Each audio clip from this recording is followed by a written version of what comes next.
inside, we rummage through our wardrobes in search of the right outfit.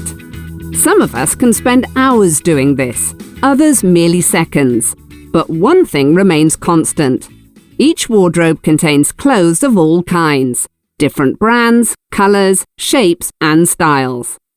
It's easy to feel like they've always just been there, but they didn't appear by magic. Every garment has been carefully designed, and the journey from the design table to the wardrobe isn't as straightforward as you might imagine. The first phase involves the sourcing of raw materials. After an item of clothing has been designed and a prototype made, the arduous process of selecting an appropriate fabric begins.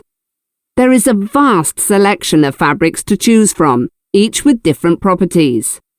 The weight of the fabric, the price, and the quantity needed are all equally important. A fabric's quality and properties affect every stage of manufacturing, and mass production necessitates buying in bulk. So a lot of planning and research is put into making an informed decision. After purchasing a suitable fabric, it is commonplace for the manufacturer to pre-wash it. This means washing it at a high temperature, so as to prevent it from shrinking when the customer washes it. Now the fabric is ready to be dyed in the desired colour. Next is marking and pattern grading, which involves making patterns on the fabric, as well as creating additional sizes according to the designer's specifications. Upon completion, the graded and marked fabric is cut into segments, which are bundled up in preparation for their assembly.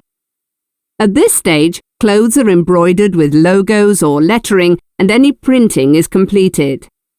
The pieces are then sent to a factory, where employees work on an assembly line, sewing the pieces of a garment together and attaching components, such as buttons and zippers, using special stitches. Before a product is sent out, it must go through the finishing process. This means attaching labels, price tags, and care tags.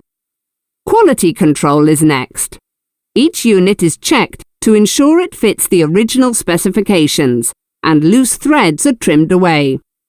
Any defective or imperfect items are promptly discarded. Unfortunately, the vast majority of manufacturers cannot sell them, regardless of how small their imperfections are, as it can negatively affect the company's public perception. Finally, everything is packed and shipped to a fulfillment center, which is responsible for distribution, and shortly afterwards, the product becomes available in stores.